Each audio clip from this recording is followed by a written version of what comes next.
You're still not married. My beautiful wife is an executive secretary who has global experience. Not even out of high school. You wouldn't even get a chance to meet someone like her. After 30 years, my middle school classmate, now referred to as Mike, ridiculed me upon our reunion. He's probably still mentally stuck in the time when we graduated from middle school. Just then, I heard the soft honk of a car horn and turned my gaze towards the road. Parked there were 10 luxury cars, from which a line of well-built young employees began to emerge. Dressed in dark suits, the sight of these young men was quite impressive. These men with imposing figures built through physical labor, which were evident beneath their suits, all greeted me together. Mike, who had been watching, staggered back in fear before staring at me in astonishment. My name is James Carter. I'm 45 years old this year. I work for a construction company and live a happy life with my beloved wife and adorable daughter. Hearing just this, one might assume I've had a peaceful and gentle life. But in reality, it's been anything but peaceful, filled with poverty and frustration. I was raised in a terribly poor family. Soon after I was born, my father fell seriously ill and was hospitalized. Despite desperate treatments, he passed away just a year later. Left behind were my young mother, barely in her 20s, me at the tender age of 3, and the debt incurred from my father's medical bills. My mother had to raise me single-handedly, working from dawn till dusk every day. As a result, I never had the toys or games that other kids my age took for granted. We barely made ends meet by eating bread given to us by the bakery where my mother worked that could not serve it.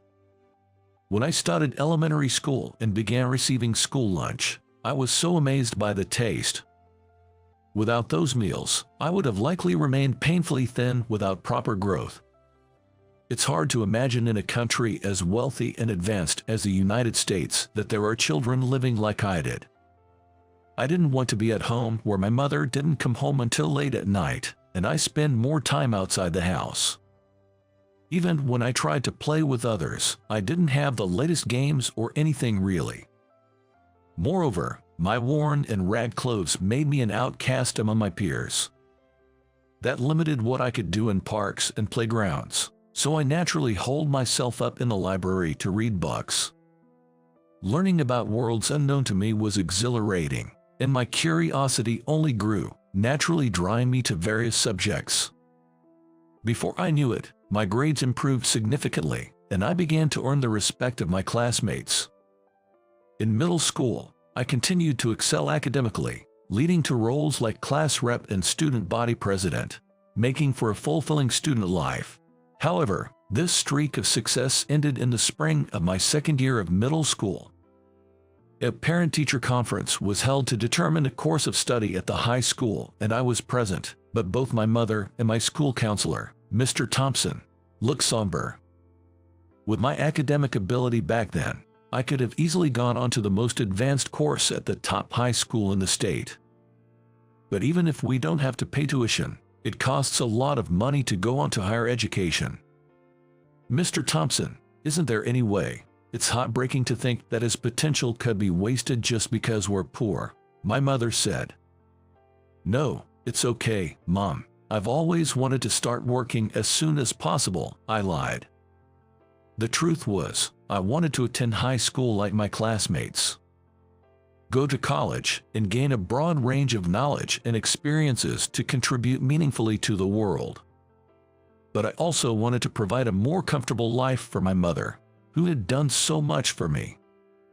Considering this, I lied about my intentions to work immediately after middle school. However, my insistence didn't matter. My mother, nearly in tears, desperately wanted me to continue my education. Seeing my mother's determination for my future, Mr. Thompson presented a brochure.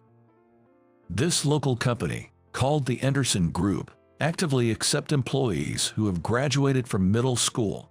The company has a program that allows them to work while taking correspondence courses, so you could still get your high school diploma depending on your effort, James, he explained. Hearing Mr. Thompson's words, my mother pondered for a while. The construction industry seems physically and mentally demanding. Even with such a program, is it really possible to find time to study? She questioned. Indeed, it would require far more perseverance and effort than the average high school student, but I believe James has what it takes to succeed, Mr. Thompson reassured her. As my mother and Mr. Thompson discussed, I became fully convinced to work for this company after reading the brochure. It seemed like a place where both my desire to work and my mother's wish for me to study could be fulfilled. Above all, I was moved by the passionate corporate philosophy of the company's president, Mr. Anderson, which was detailed in the brochure. The company aimed to pursue happiness for all employees, both in their work and personal lives, while contributing to the advancement of the community and youth. Those words filled me with endless possibilities and enthusiasm, making me eager to join their ranks. Thanks to Mr. Thompson's support, I secured a job at Anderson Group. While all my classmates were heading to high school, I started feeling like an outsider at school. There was one person who seemed quite pleased with my situation. It was Mike, who had been my rival since elementary school. Mike came from a wealthy family and had been attending prestigious tutoring centers since he was young. Despite that, I often outperformed him in grades during our elementary school years, which apparently infuriated his mother. She unilaterally declared me his rival and constantly pushed him not to lose to me. However, my grades remained superior to Mike's throughout middle school, and I never relinquished the top spot in our class. At that time, I was still planning to pursue further education and had chosen the advanced course at one of the most competitive high schools in the state as my aspiration. While my mock test results were comfortably within the passing range, Mike's result was on the fence with a 50% chance of admission. After sneakily peeking at my results, a frustrated Mike bitterly remarked, "You can afford to go to the high school for 4 years, so how can you?" I couldn't muster a response to Mike's words. Yet, despite the bitterness and humiliation, I resolved to keep this incident to myself, not wanting to sadden my mother with it. From that moment, I began to seriously consider employment over further education. As everyone around me looked forward to high school, I resigned myself to the fact that such a future wasn't meant for me.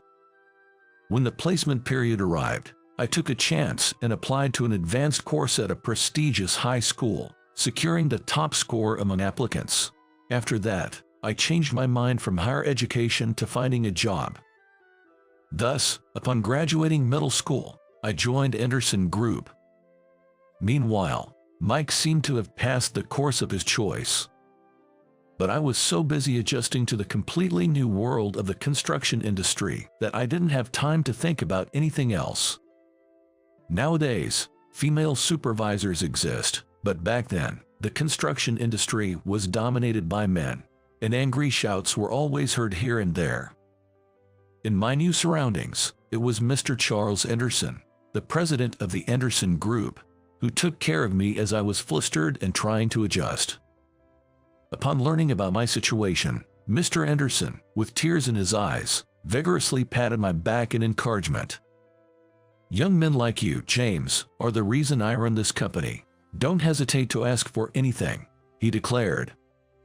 True to his word, Mr. Anderson ensured I received on-the-job training while also making time for my studies.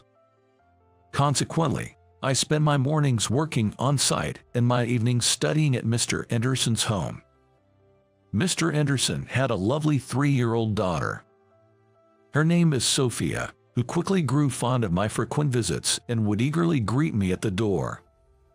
"Sophia seems to have taken a real liking to you, James. Even when I'm around, she heads straight to you," Mr. Anderson would say, making me feel somewhat embarrassed. While gaining on-site experience, I also began to handle computer-based tasks such as calculations and designs. Apparently, I was better suited for the latter and gradually began to focus on administrative work. 4 years into my job, I graduated from a high school with a correspondence course. I had been contemplating continuing my work at the company when Mr. Anderson encouraged me to pursue higher education. There's never a loss in acquiring education when you have the chance. Don't worry about the company. We'd be grateful to have you return with even more knowledge. Thus I went on to study architecture at a prestigious university with the savings I'd made in salary. Sharing my acceptance news with my mother, she teared up with joy, saying, "You've worked so hard, balancing work and studies. You've really done well." Her happiness made me emotional too. At the university, I learned from renowned professors, made friends and acquaintances within the architectural field, and enjoyed fulfilling days. After graduating, I returned to Anderson Group, eventually taking on significant management roles in the company as I crossed into my 30s. My promotion was celebrated by my former senior colleagues at the company. Someone with hands-on site experience leading them significantly improved work efficiency. Thinking from both a managerial and an on-site perspective allowed us to make our operations safer and more efficient. As a result, Anderson Group's performance soared, and in recent years, the company has seen significant growth. My alma mater occasionally invited me to lecture on architecture, enhancing my local reputation and attracting a steady stream of young job applicants, contributing to the company's continued growth. Meanwhile, Mr. Anderson's daughter, Sophia, grew into a beautiful woman.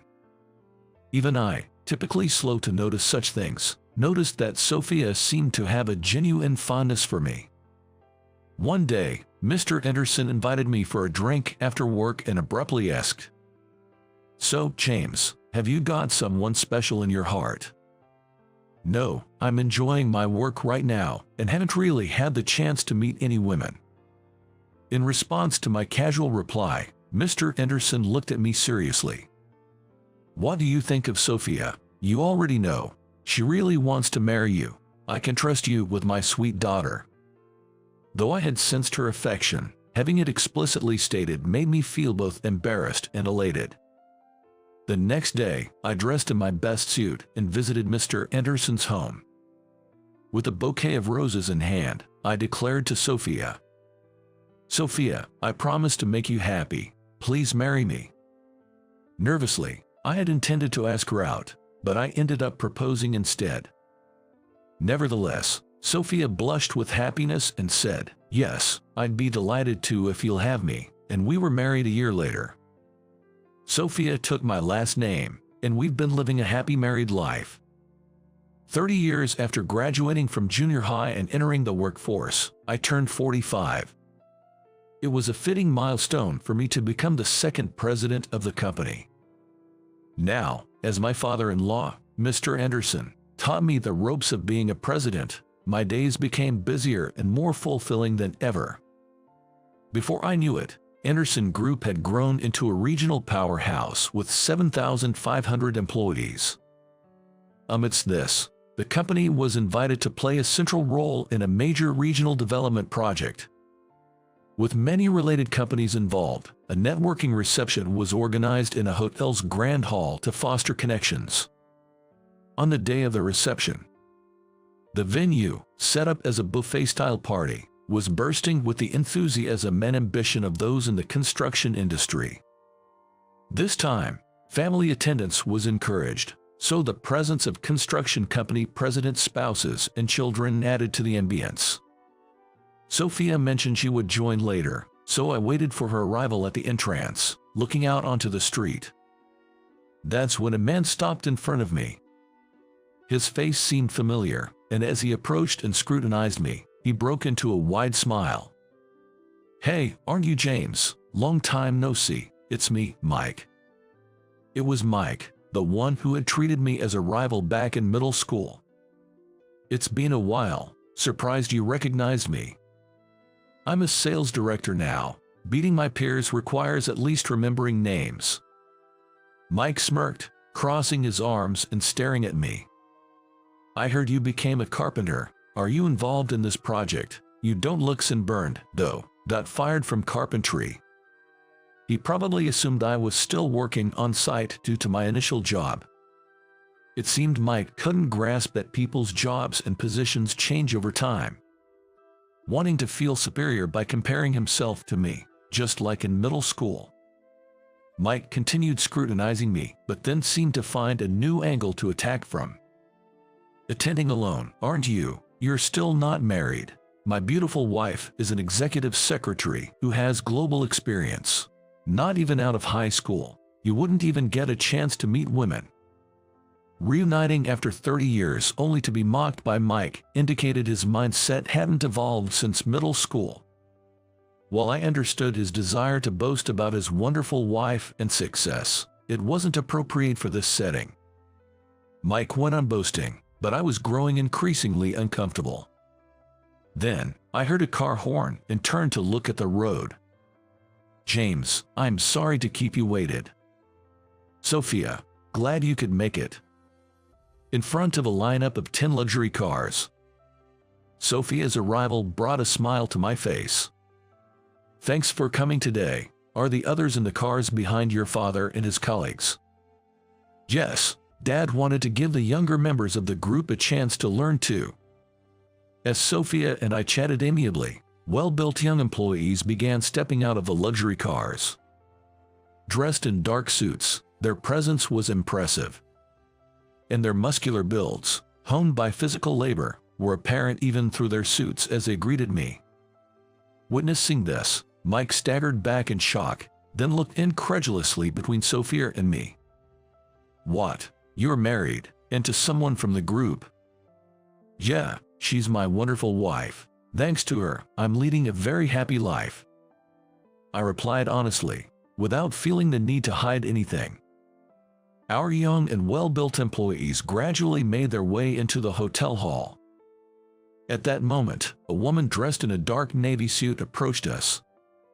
Mike greeted her with a relieved expression. You're late.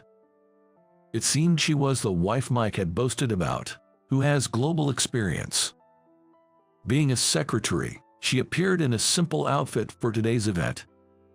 This is my wife, Madison. She is beautiful and works as an executive secretary. She used to live in Paris and Barcelona, so she speaks French and Spanish. Isn't that great? Mike boasted as if her achievements were his own. After a brief glance at him, I greeted Madison. Though undoubtedly beautiful, her often forlorn expression caught my attention. Noticing me, Madison's demeanor shifted to a more formal one as she quickly greeted me. Thank you for your support. I appreciate your consideration the other day. It's no problem at all. It must have been tough for you since then. Overhearing our exchange, Mike looked at me quizzically. Madison's an executive secretary at a trading company, right?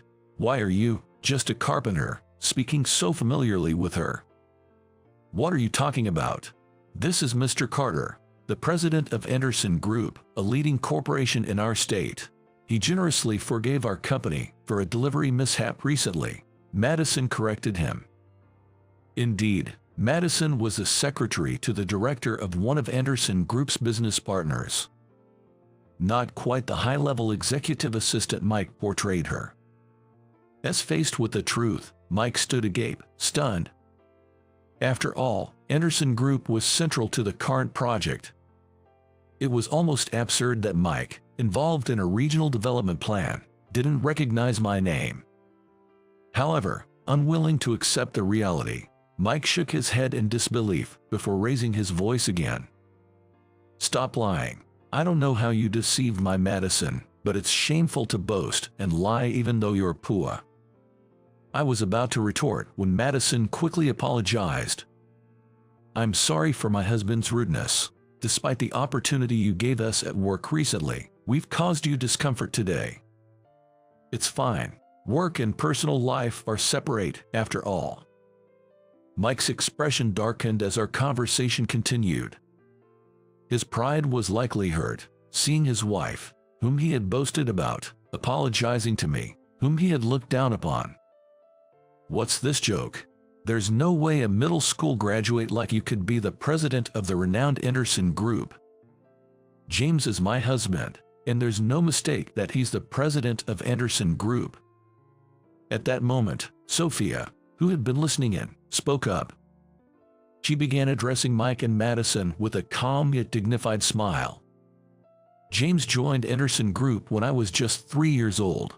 I've always known I wanted to be with him, and we got married as soon as I turned 18.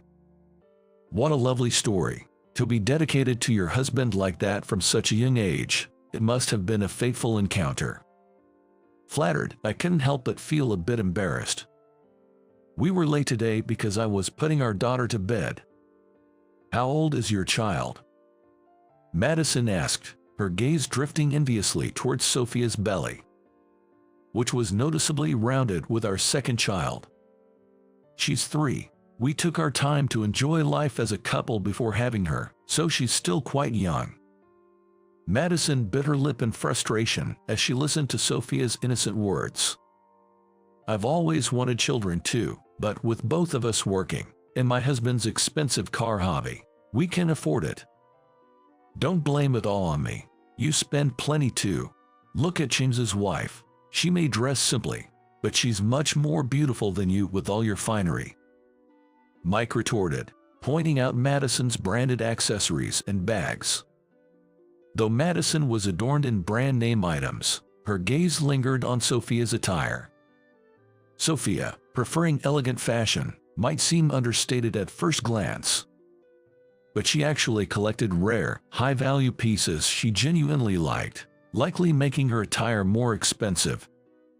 The realization that she had given up on children for financial reasons, only to be faced with someone who seemingly had it all, must have been painful for Madison. Moreover, while men can father children at an older age with lesser physical consequences, women face significant physical burdens, adding to Madison's distress. As I pondered their situation, Mike, looking displeased, grabbed my arm.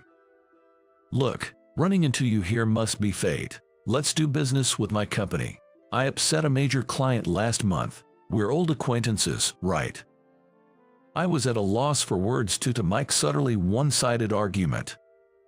Even after all these years, he still looked down on me until he knew I was the president, and then he suddenly changed his tune. We worked hard studying together back in middle school, didn't we? Let's continue to get along. I wonder what Mike remembers from our middle school days. I still haven't forgotten his words. You think you can just go to high school for 4 years without any money? I'm not a philanthropist who's kind to just anyone, and to be honest, I'd rather not have Mike in my sight. I'm sorry, but I have to decline. I don't think we can have a pleasant business relationship. What? Why not? Mike must not have expected to be turned down. His eyes widened in surprise, and he confronted me aggressively. Come on, trade with me. My position at the company is really on the line here. My sales performance is down, and I'm not doing well with new ventures. At this rate, I might get demoted. I can help you there. Isn't that a reflection of your abilities? Who would willingly do business with someone whose performance is declining and is on the verge of demotion? Not just Mike was taken aback by my words. Madison, who had been listening in, hastily pleaded. Please let me also ask you. He could be fired, not just demoted. In fact, he has been messing around with a female subordinate and is being pursued by the company. He really can't afford to make any more mistakes. Is that what you want, Madison? When I asked her quietly, Madison could only respond with a surprised what, as her eyes widened. I've talked with you a few times at work, so I feel I have some understanding of your character. In truth, you can forgive Mike for what he did, can you? Well. Madison muttered a word and then fell silent, looking down. Madison's stern and silent expression is probably a far cry from her usual one. Seeing his wife motionless, Mike panicked and pressed her. What do you mean? You're my wife. You should always be on my side, right?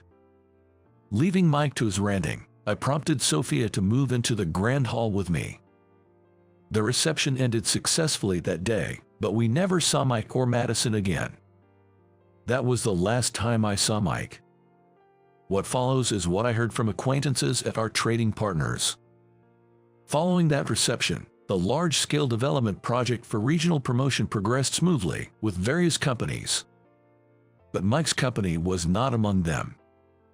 The lack of an attractive proposal was the main reason. However, it's rumored that Mike's bad behavior, which had become widely known, was also a factor in their reluctance to engage in business. Considering the effect on the company's future, the executives decided to transfer Mike from sales. He was moved to a less significant department, essentially being put on standby for voluntary resignation. It seems pitiful to hear that much, but in fact, it seems that the situation was one of leniency, that he was not reprimanded. This is because it was discovered that Mike was actually demanding bribes from his subcontractors. When his salary didn't increase as expected due to declining performance, he started selling company client lists to dubious firms in exchange for cash and lavish entertainment. As these facts came to light, and female employees he had harassed began to consider legal action, Mike finally surrendered. Taking responsibility for his actions, he resigned voluntarily. He tried to find work in other companies, but his reputation had already spread throughout the industry, leading to rejections everywhere. Having no choice, he managed to get hired as a temporary worker by a subcontractor, but his pride in having always been on the winning side in his life up to that point did not leave him until the end. It led to his resignation after failing to tolerate being instructed by younger supervisors. He then drifted through various part-time jobs, barely making ends meet. Meanwhile, Madison, having grown tired of Mike, decided to divorce him early on, and threw herself into her work with renewed vigor. Though they were not blessed with children, she paid a visit to a child welfare facility with a friend. It led her to volunteer and engage in support activities for children. Helping as many children as possible find their desired paths in life made her feel her life had meaning. "I'm truly grateful to you, Mr. Carter. You taught me that there's more to life than just marriage to Mike and gave me the opportunity to change my life," Madison said when we met again after a long time. She had stopped her flashy dressing and opted for a simple, elegant style instead. It seems that men with sincere intentions are also drawn to her. Given her diligence and capability, she can undoubtedly carve out a fulfilling life for herself from here on. As for us, Sophia safely gave birth to our second child, a son, thereafter. As a family of 4, we cherish each other and live happily every day. Having experienced poverty in my childhood, I'm determined not to let my children go through the same hardships. Therefore, I'm even more devoted to my work than ever, striving daily to stabilize the company. If I ever seem to be heading in a dangerous direction, I'm sure Sophia, always by my side, will caution me. For the sake of my family and employees, I'm committed to managing Anderson Group with care. The regional development project has progressed smoothly, and now there's a large park in front of the station. As I watch my children play in the park, Sophia and I contemplate the future of our town together. The future of our children represents the future of our country. I want to do everything within our power to pass on a better world to our children. Watching our kids run around energetically, I once again reflect on our hopes for the future.